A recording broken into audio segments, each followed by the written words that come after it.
प्रकृति के तीन गुणी सृजन पालन संहार के मूल कारण है। रजोगुण के प्रभाव से बादल सर्वत्र वर्षा करते हैं, इससे इंद्र का क्या लेना देना। यह श्री कृष्ण नास्तिकवादी सांख्य दर्शन प्रस्तुत कर रहे हैं। इस दर्शन के साथ प्रकृति अपने आप कार्य कर रही है, इसके पीछे नियंत्रण करने वाला कोई व्यक्ति नहीं है। परंतु ये कैसे संभव हो सकता है? यदि किसी स्थान पर कोई नियम कार्य करे तो नियम को बनाने वाला भी कोई अवश्य होगा। भगवान क्या कर रहे हैं? केवल उनको क्या कर रहे हैं? मिसगाइड कर रहे हैं कि ये किसी तरह गिरि गोवर्धन की पूजा करें। तब श्री कृष्ण ने, पिताजी हम नगर में नहीं रहते, हम वन और पर्वत हमारे निवास स्थान है, इसलिए हमें इंद्र के यज्ञ के स्थान पर गायों, ब्राह्मणों और गोवर्धन पर्वत की संतुष्टि के लिए यज्ञ करना चाहिए।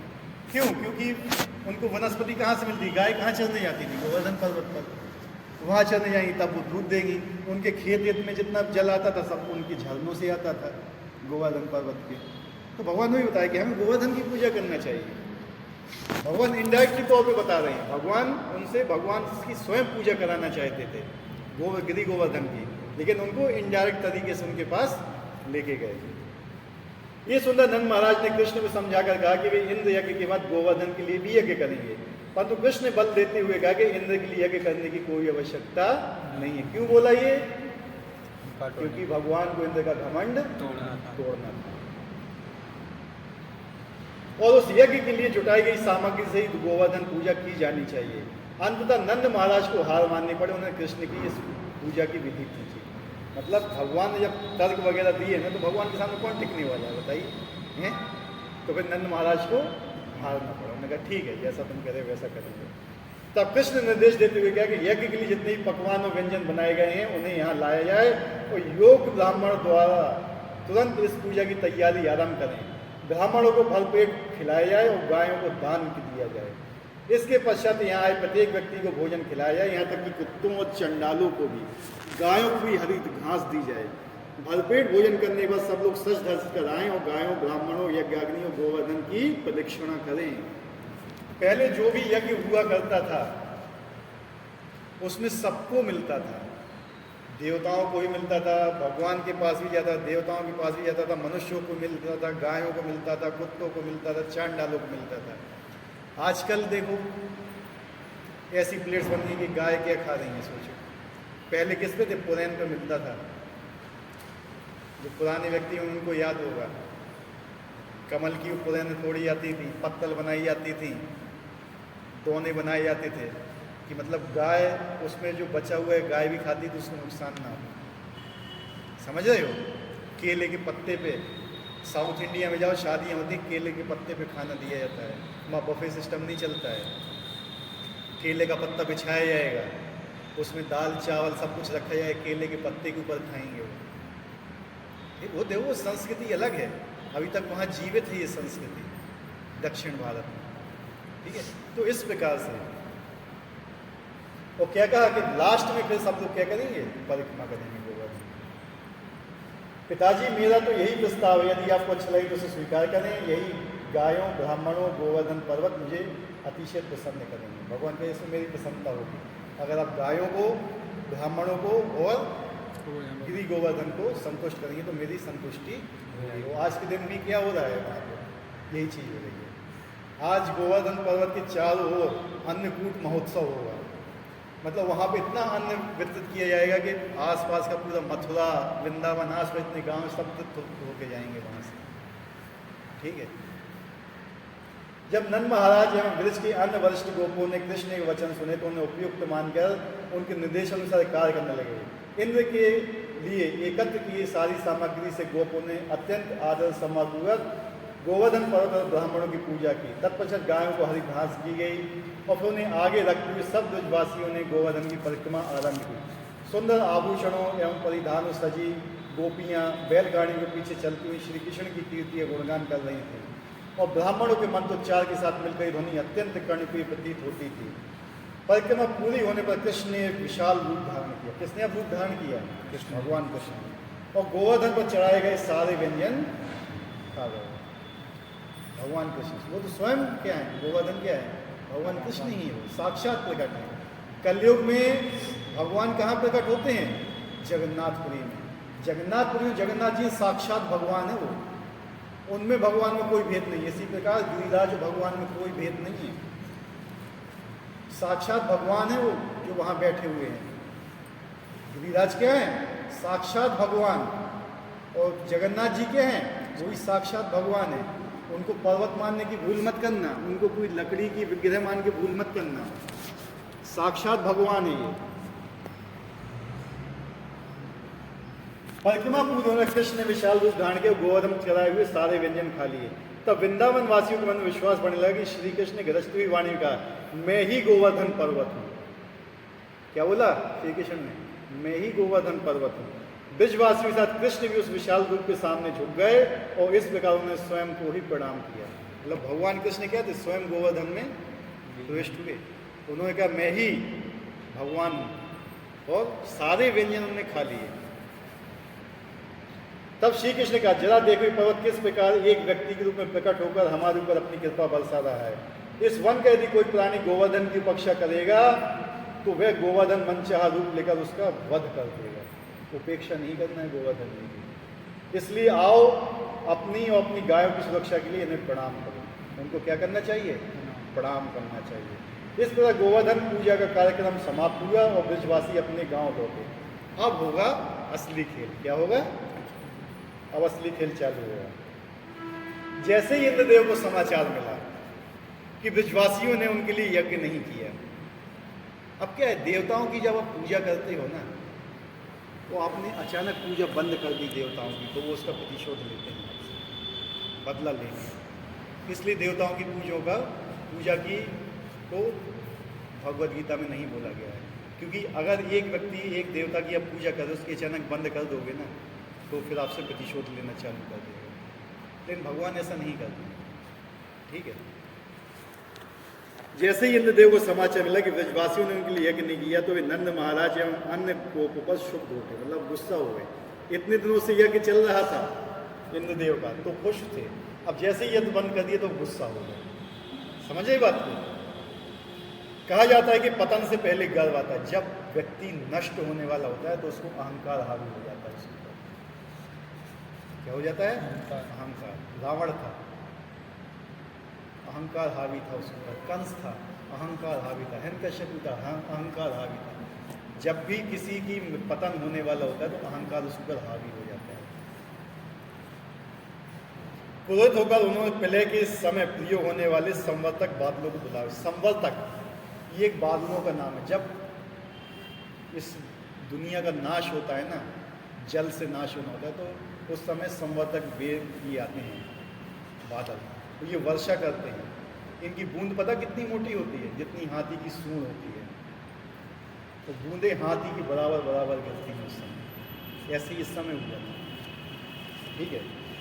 स्वयं की दृष्टि को स्वामी की दृष्टि का स्वामी सोचते हुए इंद्र ने कहा, जरा जंगलों में रहने वाले इन ग्वालों को तो देखो, जो अपनी समृद्धि के नशे में इतने चूर हो चुके। एक साधारण बालक की बातों में अगर उन्होंने मेरी अवहेलना करने का तो दुस्साहस किया है।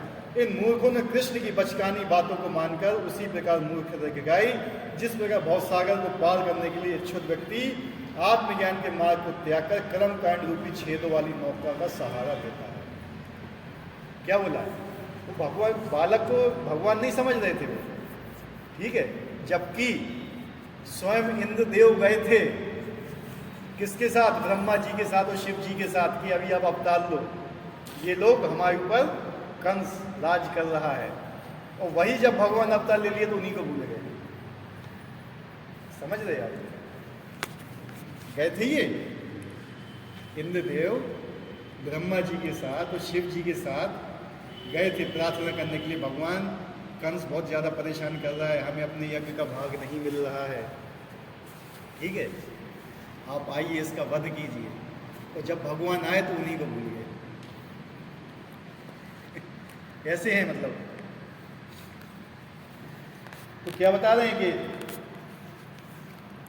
कृष्ण की बातों में आकर ब्रजवासियों ने मेरे प्रति शत्रुता का भाव रखा। और ये कृष्ण, ये बातूनी बालक अपने आप को समझता तो बहुत बुद्धिमान है, परंतु निपट मूर्ख। भगवान को क्या कह रहा है यार? मूर्ख कह रहा है। श्रीधर स्वामी टीका कहते हैं, यदि इंद्रदेव ने इन शब्दों द्वारा कृष्ण का अपमान करना चाहते थे, परंतु वास्तव में सरस्वती देवी उनके शब्दों के द्वारा श्री कृष्ण का गुणगान कर रही थी। कृष्ण के बातों के विरोध में इंद्र ने बलिशम अर्थात मूर्ख कहा, परंतु इसका एक अर्थ और भी होता है। कृष्ण एक बालक के समान कपट रहित हैं इंद्र ने स्तंभन कहा, जिसका अर्थ है घमंडी, परंतु इस अर्थ का एक अर्थ और भी हुआ, परम भगवान ने कहा श्री कृष्ण किसी सामने झुकते नहीं हैं। तो सरस्वती जी उनके जिह्वा पर बैठ गई थी और जो वो निंदा कर रहे थे उसी को ही वो महिमा गान में कन्वर्ट कर रही थी। इंद्र ने उन्हें अज्ञान कहा अर्थात अज्ञानी कहा, परंतु इसका अर्थ है संसार में ऐसा कुछ नहीं है जिसका ज्ञान श्री कृष्ण को ना हो। इंद्र ने उन्हें पंडित मानी नाम कहा अर्थात स्वयं को विद्वान मानने वाला, परंतु इसका अर्थ यह भी है कि परम सत्य का ज्ञान रखने वाले सभी पंडित श्री कृष्ण का मान सम्मान करते हैं। इंद्र ने उन्हें कृष्ण मध्यम कहा अर्थात एक साधारण मनुष्य। इसका अर्थ है कि यद्यपि श्री कृष्ण परम भगवान है फिर भी अपने भक्तों से स्नेहवश इस संसार में प्रकट होते हैं। देखा, उनके ही बातों को सरस्वती देवी ने पलट दिया। क्रोध हो गए इंद्र ने बादलों से कहा, वृंदावन के लोग घमंड में चूर हो गए हैं और इस कृष्ण ने उनके घमंड को अग्नि की ओर बढ़ा दिया है। तुम जाओ और इनके सारे पशुओं को नष्ट करके इनके गर्भ को चूर कर दो। पहले तो भयभीत होकर बादलों ने ऐसा करने से मना कर दिया, परंतु इंद्र ने उन्हें आश्वासन देते हुए तुम घबराओ मत, प्रचंड वायुदेव को तुम्हारे पीछे भी भेजता हूँ। मतलब वायुदेव को भी पीछे भेज रहे हैं। वे कुछ ही क्षणों में नंद महाराज के गांव की धूल मिला देंगे। आदेश मिलने तथा असमय अपने बंधन से छूटने के कारण प्रलंकारी ये बादल नंद महाराज के वन को नष्ट करने के लिए निकल पड़े और वृंदावन में मूसलाधार वर्षा करने लगे। वायु देवताओं द्वारा निर्देशित बादल गड़गड़ाने लगे और बड़े बड़े ओलों के साथ खम्भों खम्भों जैसी मोटी बूंदों की वर्षा करने लगे। कुछ ही क्षणों वृंदावन में बाढ़ आ गई, गड्ढों एवं पहाड़ियों में भेद समाप्त हो गया। गायों ने अपने बछड़ों को अपने नीचे छुपाकर सिर नीचे झुका लिए तथा अन्य पशु वर्षा और वायु से प्रचंड ठंड में ठिठुरा कर रहे थे। अत्यंत दीन अवस्था में सब भगवान गोविंद का आश्रय के लेने के लिए दौड़ पड़े। अब उन्होंने क्या किया, देवताओं ने तो अपना गुस्सा चालू कर दिया, तो अब ये किसकी शरण में गए, जिसकी पूजा की थी भगवान कृष्ण की शरण में। गोपों और गोपियों से याचना करते हुए कहा, हे कृष्ण कृपया इन बिचारी गायों और इंद्र के कोप से हमें बचाओ, आप तो भक्त वत्सल हैं, कृपया हमारी भी रक्षा करें। ओलो भयंकर तूफानी हवाओं वर्षा से वृंदावनवासी प्राय अचेत हो रहे थे। भगवान हरि जान गए कि यह करतूत क्रोधित हुए इंद्र की है। कोई व्यक्ति शंका कर सकता है कि इंद्र में इतनी शक्ति कहाँ से आई कि वे भगवान के भक्तों को कष्ट दे सके। वास्तव में ये भगवान की इच्छा थी, क्योंकि वे अपने प्रति ब्रजवासियों के प्रेम को और गाढ़ा करना चाहते थे। भगवान ही करा रहे थे कि और अधिक प्रेम ये मुझसे करें। श्री कृष्ण विचार करने लगे, चूंकि हमने इंद्र के यज्ञ को रोक दिया इसलिए इंद्र ने ये विपदा भेजी है, परंतु मैं अपनी शक्ति से इसे निष्फल कर दूंगा। जैसे ही देवता अपने ऐश्वर्य से गर्वित होकर स्वयं को इस सृष्टि का स्वामी मानने लगते हैं, आज मैं इस अज्ञानता को नष्ट कर दूंगा। इन गायों ग्वालों की रक्षा करना मेरा कर्तव्य है, क्योंकि मैं ही इनका एकमात्र आश्रय हूँ। क्या बोला, गाय और ग्वाल एकमात्र आश्रय हैं भगवान का। वास्तव में ये सब मेरे परिवार वाले हैं और मैंने अपने भक्तों की रक्षा की प्रतिज्ञा ली हुई है। क्या प्रतिज्ञा ली है भगवान ने? अर्जुन से क्या बोला था कि मेरे भक्त का कभी विनाश नहीं होता। अगर आप भगवान की भक्ति में लगे हुए तो आपका विनाश करने वाला पैदा नहीं हुआ है, ना होगा। तब भगवान कृष्ण ने अपने बाएं हाथ की छोटी अंगुली पर गोवर्धन पर्वत को उस प्रकार उठा लिया जिस प्रकार एक बच्चा आसानी से कुकुरमुत्ते को उठा लेता है। कुकुरमुत्ते को उठाया कभी? ऐसे भगवान ने गोवर्धन पर्वत को धारण किया। उंगली की नाखून से उठाया था। हाँ, नाखून। फिर उन्होंने कहा, मैया बाबा हे विश्वास, यदि आप चाहो तो अपनी गायों को इस पर्वत के नीचे आ जाओ, डरो मत, यह पर्वत मेरे हाथ से नहीं गिरेगा और ना ही इससे प्रलंकारी वर्षा से भयभीत हो, कोई तुम्हें हानि नहीं पहुंचा सकता। अब भगवान ने क्या है, गोवर्धन ब्रिज पर्वत को धारण किया। ये देखकर सबके मन शांत हुए। उन्होंने पर्वत के नीचे प्रवेश किया। वहाँ उनकी गायों, उनके साथ सामान तथा प्रत्येक व्यक्ति के लिए पर्याप्त स्थान था। भूख प्यास तथा अन्य सब सुखों को भूलकर भगवान श्री कृष्ण 7 दिनों तक गोवर्धन पर्वत को उठाए खड़े रहे और ब्रजवासी भी भूख प्यास अथवा थकान आदि से विचलित हुए बिना श्री कृष्ण को निहारते रहे। वहाँ पे मतलब गोवर्धन पर्वत के नीचे थे और केवल वो भगवान का दर्शन करते रहे। ना तो उनको भूख लगी 7 दिन, ना प्यास लगी। यहाँ पे एक महापुरुष ने, बहुत बड़े वैष्णव आचार्य ने बताया हुआ है, जो मीरा जी थी वो भी इसके नीचे थी। क्या थी? लेकिन वो क्या थी? घूंघट नहीं उठाए तो घूंघट डाले हुए थी भगवान के सामने, और जितनी भी गोपियाँ थीं सब घूंघट उठाए हुए थे। तो भगवान ने फिर उनको कहा था कि तुम कलयुग में जन्म लोगे, क्योंकि मैं तुम्हें 7 दिन का समय दे रहा हूँ कि मेरे दर्शन करो, मेरे रूप के दर्शन करो, तुम सामाजिक इसमें बंधी हुई हो हैं, और अब तुम कलयुग में जाओगी तो समाज के उसमें बंधोगी, लेकिन मेरे दर्शन के लिए तुम भटकोगी। कलयुग में इसलिए मीरा देवी का जन्म हुआ था, और ऐसे समाज में थी कि जहाँ उनको सब कुछ, फिर उन्होंने वो त्यागा, फिर भगवान के दर्शन के लिए भागी। ठीक है, वो मीरा जी थी। और फिर जब वो द्वारकाधीश पहुँची, तो द्वारकाधीश में भगवान के लिए जब वो भागी, जब भगवान स्वयं द्वारकाधीश की मूर्ति से प्रकट हुए, उसके अंदर ये समा गए मीरा जी। ठीक है, तो मीरा देवी यहीं इसके नीचे खड़ी हुई थी, वो भी कोई एक गोपी थी उस समय, लेकिन भगवान फिर उनसे नाखुश हुए थे। इसलिए कहते हैं ना कि सर्वधर्म परित्यज्य मामेकम शरणं, जब भगवान की शरण में जाना होता है सारे धर्मों का त्याग करना पड़ता है, तो उनने नहीं किया। तो ये भी सब भगवान की लीलाएं हैं, उनमें दोष नहीं है। मीरा देवी हैं, मीरा जी में कोई दोष नहीं है, लेकिन भगवान दिखाते हैं ये सब चीज़ें। तो ऐसा नहीं कि मीरा जी में कोई दोष था, लेकिन उनके कारण भगवान ने हमें कुछ सिखाया। जब भी क्या होता है ना, एक चीज़ हमेशा याद रखा करो, जब भी भक्तों की संगति में रहो तो दूसरे भक्तों के गुणों को देखा करो। क्या देखा करो? गुणों को। उनके गुणों को देखिए कि ये गुण मेरे पास कैसे हैं, और अगर उनके अंदर दोष दिखते हैं, सब में दोष होते हैं, हमारे अंदर भी है, आप लोगों के अंदर भी है, तो उन दोषों के ऊपर अपना मन मत टिकाओ। हमेशा प्रार्थना करो कि ये दोष हमारे अंदर ना आए। समझ रहे? इन सब चीज़ों से बचने के लिए हमेशा नाम से प्रार्थना करो कि दोष हमारे अंदर ना आए, और हमेशा नाम से प्रार्थना करो कि ये गुण हमारे अंदर ना आए। समझ रहे ये चीज़ को? ये देखकर सबके मन शांत हुए, उन्होंने पर्वत के नीचे प्रवेश किया। ठीक है, श्रील विश्वनाथ चक्रवर्ती ठाकुर लिखते हैं कि भगवान कृष्ण की शक्ति से गोवर्धन पर्वत की क्षमता बढ़ गई, और इसलिए प्रत्येक व्यक्ति आराम से उनके नीचे समा गया, और इंद्र की मूसलाधार वर्षा तथा वज्रपात से उन्हें तनिक भी विचलित नहीं कर पाए। इतना ही नहीं कि संवर्तक बादल वृंदावन की धूल के एक कण को भी क्षति नहीं पहुंचा पाए। जब इंद्र ने श्री कृष्ण की अद्भुत शक्ति को देखा तो भयभीत व आश्चर्यचकित रह गया। अब इंद्र घबरा गया, उसका घमंड चूर चूर हो चुका था। अपनी योजना को विफल हुआ देखकर उसने बादलों को रुकने का आदेश दिया। अब क्या बोला कि भैया शांत हो जाओ। प्रचंड वायु वर्षा रुक गई, बादल छट गए तथा आसमान साफ हो गया। आकाश में सूर्य फिर से चमकने लगा। श्री कृष्ण ने ब्रजवासियों का, हे गोपगणों, अब तुम सब अपनी पत्नी, बच्चों, संपत्ति को लेकर बाहर जा सकते हो, भयभीत ना हो। वर्षा रुक चुकी है और बाढ़ का पानी उतर गया है।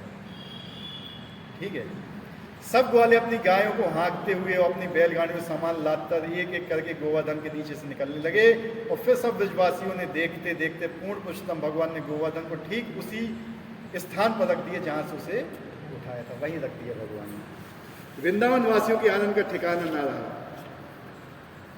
और कृष्ण के साथ अपने संबंधों के साथ उन्हें बधाई देने लगे। किसी ने गले लगाया, किसी ने प्रणाम किया, किसी ने आशीर्वाद दिया। गोपियों ने दही और पानी के मिश्रण में जौ के दाने मिलाकर श्री कृष्ण के सिर पर छिड़का, उन्हें आशीर्वाद देने लगी। ये पवित्र चीजें होती हैं। माता यशोदा, माता रोहिणी, नंद महाराज तथा बलराम ने कृष्ण को गले से लगाया, स्नेह वश आशीष देने लगे। स्वर्ग में सब श्री देवगण कृष्ण का यशुगान करते हुए शंख दुंदुभियां बजाने लगे, और परम आनंद में पुष्पों की वर्षा करने लगे। गोपियाँ गोवर्धन भगवान कृष्ण की लीलाओं का गीत गाती हुई अपने घरों को लौटाई, और श्री कृष्ण अपने मित्रों के साथ गाय चराने के लिए निकल पड़े। श्री कृष्ण को गोवर्धन पर उठाए जाने की घटना को सब ब्रजवासियों ने प्रत्यक्ष अपनी आंखों से देखा था।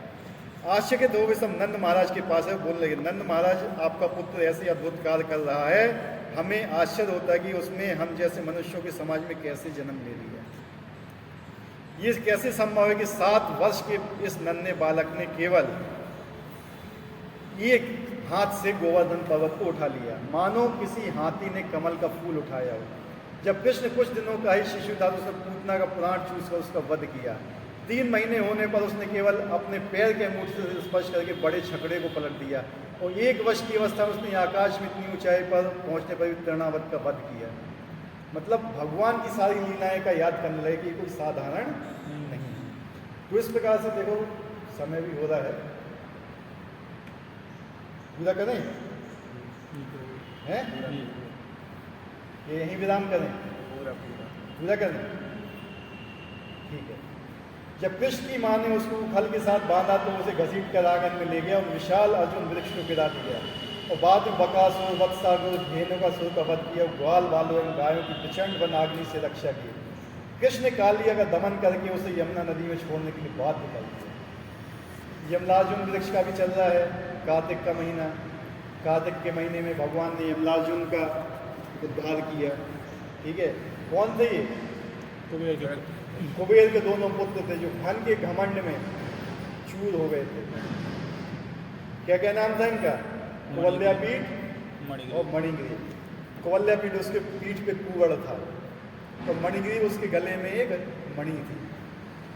मणिग्रीव और क्या है? कुवल्यापीठ। कुवल्यापीठ तो हाथी था, वो नहीं, इसका नाम क्या था? मणिग्रीव और नाम नहीं आ रहा मुझे, बताता हूँ ना। और नंद महाराज हमारे हृदय में कृष्ण के लिए इतना स्नेह कैसे है? एक हो तो ये बालक मात्र 7 वर्ष का है और दूसरी ओर उसने हमें इतना विशाल गोवर्धन पर्वत उठाते हुए देखा है, इसलिए हमारे मन में अनेक शंकाएं उत्पन्न हो रही हैं। नंद महाराज तक ये भाइयों ध्यानपूर्वक मेरी बात सुनो, इसे सुनकर तुम्हारे सारे संशय दूर हो जाएंगे। वर्षों पूर्व गर्ग मुनि ने मुझसे कहा, गर्ग मुनि कौन है? गर्गाचार्य। गर्ग मुनि जो इनके थे पुरोहित थे, नामकरण ग्वालों के नामकरण संस्कार वगैरह यज्ञ करने का यही करते थे गर्ग मुनि। तुम्हारा कृष्ण पुत्र कृष्ण प्रत्येक युग में प्रकट होता है। पिछले युग में सफेद, लाल और पीले रंग में अवतरित हुआ, उस युग में श्याम वर्ण स्वीकार के गोकुलवासियों में दिव्य आनंद को निरंतर बढ़ाने के लिए ये बालक सदैव अपने कल्याणकारी काल में रहेगा। वो इसकी कृपा से तुम सब विपदाओं को लांघ पाओगे। यानी क्या, तुम इनकी शरण लोगे तुम्हें कोई विपदा छू नहीं पाएगी। इसलिए यार हम भी भगवान की शरण लेते हैं, गिरि गोवर्धन की शरण लेते हैं तो हम भी सारी विपदाओं से मुक्त हो जाएंगे। हे नंद, गुणों, ऐश्वर्य, नाम, ख्याति और प्रभाव की दृष्टि से तुम्हारा पुत्र भगवान नारायण के ही समान है। भगवान नारायण के समान कौन हो सकता है? वही हो सकते हैं, उनके अलावा कोई दूसरा समान नहीं है। इसलिए इसके कार्य को देखकर आश्चर्यचकित होने की आवश्यकता नहीं है। गर्ग मुनि के जाने पर मैं कृष्ण को भगवान नारायण का ही विस्तार अंश मानने लगा। ये सब सुनकर गोपों के संदेह दूर हो गए, उनके चित्त प्रसन्न हो उठे। आनंदपूर्वक नंद महाराज एवं कृष्ण का सम्मान करके वे अपने घरों को लौट गए। इंद्रदेव का गर्व चूर हो चुका था। वे गर्वहीन इंद्रदेव गायों की माता सुरभि के साथ श्री कृष्ण से क्षमा मांगने के लिए आए और गोवर्धन पर्वत के पास एकांत स्थान देकर उनके पास पहुँचे। अब उनने कहा कि अब तो हमसे भगवान का अपमान हो गया। गायों की माता सुरभि, सुरभि एक ऐसी प्रकार की गाय है जो गोलोक में पाई जाती है।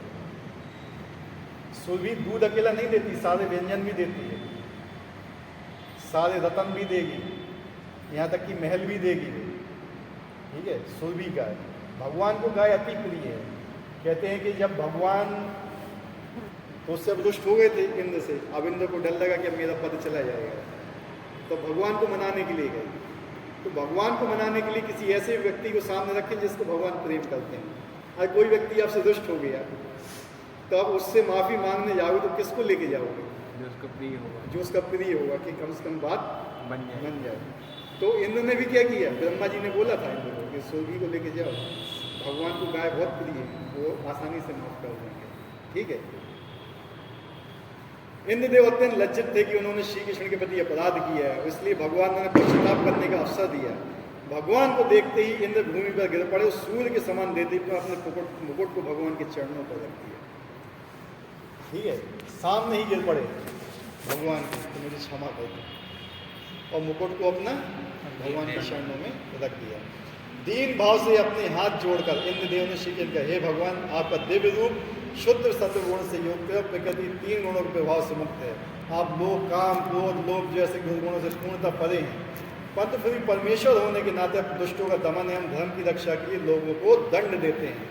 आप समस्त जीवों के पिता हैं और इसलिए उन लोगों के मिथ्यागल को दूर करना आपका अधिकार है जो स्वयं को इस सृष्टि का स्वामी मान बैठे। इंद्र अपनी बात बताया कि मैं अपने को इस सृष्टि का स्वामी मान बैठा था और आपने मेरा गर्व दूर किया, मैं आपका धन्यवाद करता हूँ। सेम सेम ब्रह्मा जी के साथ भी हैं? नहीं होता, सेम ब्रह्मा जी के साथ। हे प्रभु, अपने दासी ठाट बाट के नशे में चूर होने तथा अपनी भगवत्ता को आपकी भगवत्ता को ना जानते हुए मैंने आपके चरणों के प्रति अपराध किया है, कृपया मुझे क्षमा करें। नशे में चूर हो गया था, धन संपत्ति है। नशा किस किस चीज़ का होता है? धन का होता है, संपत्ति का होता है, सुंदरता का होता है, और शक्ति का भी होता है, वैराग्य का भी होता है, भक्त और कोई ज़्यादा ज्ञान का भी होता है किसी को घमंड। इन सब चीज़ों का घमंड नहीं होना चाहिए। सबसे सुंदर कृष्ण है, ठीक है, सबसे धनवान भी कृष्ण है, सबसे ज्ञानी भी कृष्ण है, सबसे ज़्यादा वैरागी भी कृष्ण है, सबसे ज़्यादा शक्तिशाली भी कृष्ण है। तो जब लोगों के पास ये गुण आते हैं ना, तो अपने आप को क्या समझने लगता है कि मैं भगवान हूँ। यही भूल हो जाती है। मतलब लोग 2 श्लोक क्या रख लेते हैं भगवद गीता के, अपने आप को ज्ञानी समझने लगते हैं और फिर उनका पतन चालू हो जाता है। इसलिए इन सब चीज़ें कभी गर्व नहीं करना चाहिए। हमें क्या होता है ना, जब पेड़ के ऊपर फल लगते हैं तो क्या होता है? झुक जाता है, तना तो नहीं रहता है? तो इसलिए जब फल लगे, हमारे अंदर गुण आते हैं ना, तो हमें भी झुकना चाहिए।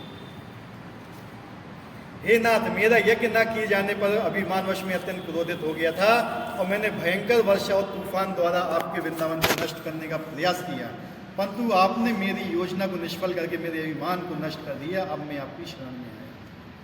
मान लो उसने कौन सा पाप किया? वृंदावन को नष्ट करने वाला। जब भी हम वृंदावन जाते हैं तो हमें भी सोचना चाहिए कि हमारे किसी भी करतूतों के द्वारा वृंदावन नष्ट ना हो।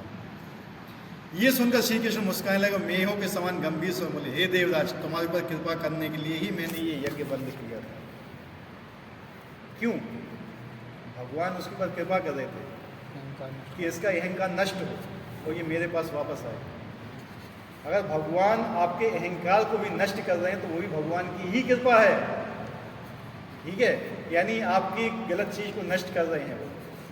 एक बच्चा ने, छोटा बच्चा है और उसने गंदा कर दिया तो उसको साफ कौन करता है? माँ करती है ना साफ। Yes no? वो भी उसके ऊपर कृपा ही कर रही है। इसी प्रकार जो हमारे अंदर गंदगी है वही भगवान ही साफ कर रहे हैं। समझ रही बात को? हमारा तो पूरा शरीर ही गंदगी का बना हुआ है। हमारे शरीर में जो भी चीज़, नरक में क्या होता है बताइए माता जी? नरक में क्या क्या होता है? क्या क्या चीज़ें होती हैं नरक में? मल मूत्र हैं, रक्त, अस्थियां, मांस, मज्जा, सब कुछ होता है ना नरक में। तो हमारे शरीर में क्या है? उसको हम पसंद करते हैं, है कि नहीं? यही सब चीज़ें होती हैं नरक में। वो हम इसी चीज़ के पीछे पड़े हुए हैं। हमारे शरीर में चाहे जितनी भी अच्छी चीज़ डाल दो, निकलेगी गंदगी होगी। ये एक ऐसी मल बनाने वाली मशीन है, इसमें जितने भी अच्छे सुंदर सुंदर चीज़ें डाल दो, निकलेगा मल बन के ही बाहर। कोई भी अच्छी चीज़ इसके अंदर से निकल ही नहीं सकती, केवल भगवान के नाम के अलावा। आज ये भगवान का नाम ले रहा है, यही इसकी सार्थकता है बस इस शरीर की, कि ये शरीर मिला है भगवान का नाम लेने के लिए। अगर ये भगवान का नाम नहीं ले रहा है आपका शरीर, तो ये केवल एक मल बनाने वाली मशीन है, इससे ज़्यादा कुछ भी नहीं है। समझ रहे? भगवान ने ये आंखें दी हैं सुंदरता देखने के लिए भगवान की, तो हम कौन सी सुंदरता के पीछे पड़े हुए? संसार की। संसार में कोई चीज़ सुंदर नहीं है, सब क्षणिक है, सब नष्ट होने वाली है। जितना आप संसार को निहारोगे, भगवान को नहीं निहार पाओगे। हम क्या करते हैं? हम संसार को निहारते हैं, भगवान को देखते हैं। लेकिन हमें क्या करना चाहिए? संसार को देखना चाहिए और भगवान को निहारना चाहिए। हम गांव की कथा को में तो आनंद लेते हैं, भगवान की कथा को नहीं सुनना चाहते हैं। कान का काम है। जबकि हमें गांव की उल्टी सीधी बकवास को तो अलग करना चाहिए, भगवान की कथाओं को सुनना चाहिए। राइट? हम इन टांगों का इस्तेमाल कहाँ करते हैं? बड़े बड़े टूरिस्ट प्लेस घूमने के लिए, हनीमून के लिए घूमने के लिए, यहाँ वहाँ घूमने के लिए। इन टांगों का इस्तेमाल है गिरिराज जी की परिक्रमा करना, तो वहाँ इस्तेमाल करोगे, वो हम नहीं करना चाहते। तो क्या फ़ायदा ये आँखें, नाक, कान हैं? सबसे ज़्यादा सुख मिलता है हमें अपनी जीभ से दूसरों की निंदा करना में। राइट और रॉन्ग बताना है? मिलता है दूसरे की कमी निकालने में। जितना आनंद आता है उतना किसी में नहीं आता होगा। है बात सही कि नहीं? दूसरे की चुगली करने में, यार वो ऐसे कर रही, वो ऐसा कर रहा है, वो ऐसा कर रहा है, मैं सही। ये जीत किस लिए दी हुई है? भगवान का नाम ले, और भगवान का प्रसाद पाने के लिए। कितने लोग भगवान का प्रसाद पाते हैं रोज? सब उल्टा सीधा चीज खाएंगे, लेकिन भगवान का प्रसाद नहीं पाएंगे। तो जिन चीज़ों के लिए हमें चीज़ें दी गई हैं ना इंद्रिय, हम उन चीज़ों का इस्तेमाल ही नहीं कर रहे हैं। हम उनका इस्तेमाल गलत चीज़ों में कर रहे हैं, गलत जगह। जब गलत जगह इस्तेमाल होगा तो उसका साइड इफेक्ट भी होंगे, है कि नहीं? राइट ना? दिख रहा है इसका असर, और दिख रहा है। भगवान ने क्या कहा कि हे देवराज, तुम्हारे ऊपर कृपा करने के लिए मैंने ये यज्ञ बंद किया था। तुम घमंड के नशे में धुत थे और इसलिए मैं तुम्हें अपनी वास्तविक स्थिति का ज्ञान करवाना चाहता था। जब किसी व्यक्ति पर सत्ता तक का और ऐश्वर्य हावी हो जाते हैं तो वो ये देख नहीं पाता कि मैं भगवान उसे दंड देने के लिए ही उसके पास खड़ा हूँ। यदि मैं किसी व्यक्ति का सच्चा हित चाहता हूँ तो उसे सांसारिक वैभवशाली पद से नीचे गिरा देता हूँ। अगर तुम्हें कोई गुरु वैष्णव या भगवान दंड देते हैं तो उसका अपना भाग्य समझना। क्या समझना? भाग्य समझना कि ये माता पिता दंड कब देते हैं? सुधारने के लिए, आपको सुधारने के लिए। गुरु दंड देते हैं आपको सुधारने के लिए, भगवान आपको दंड देते हैं सुधारने के लिए। तो भगवान अगर आपको दंड भी दे रहे हैं तो भी प्रसन्न होना चाहिए आप लोगों को कि कम से कम मुझे दंड मिल रहा है सुधरने के लिए। तो हम भगवान को ही पूछते हैं, हमें ऐसा कर दो, हमें वैसा कर दो, फलाना कर दो, ठिकाना कर दो, यही कहते ना। हम ऐसा नहीं करना चाहिए। हे इंद्रदेव, जाओ और स्वर्ग का अपना राज्यभार संभालो, गर्व का त्याग करके नम्र रहो और मेरे निर्देशों को मत भूलो। हमने क्या बोला था? भगवान को गर्व से द्वेष है और नम्रता प्रिय। नम्र रहो और मेरे निर्देशों को पालो, जो भगवान ने बोला है उनका पालन करो। तब सूर्वी माता भगवान कृष्ण को प्रणाम करते हुए बोली, हे कृष्ण, हे योगेश्वर, आप ही इस ब्रह्मांड के स्रोत और इसके स्वामी हैं। आप ही हमारे एकमात्र पूजनीय देव हैं। आप ब्राह्मणों, गायों तथा साधुओं के रखवाले हैं। ब्रह्मा जी के निर्देशन हम आपको अपना इंद्र राजा मानते हुए आपका अभिषेक करेंगे। अब भगवान क्या कह, आपको भगवान का अभिषेक करेंगी सूर्वी माता। ये कहकर सूर्वी अपने दूध से भगवान का अभिषेक करने लगी और अदिति एवं देवताओं की अन्य माताओं के आदेश अनुसार इंद्रदेव अपने हाथी ऐरावत की सूंड में गंगा जल भरकर श्री कृष्ण पर बरसाने लगे।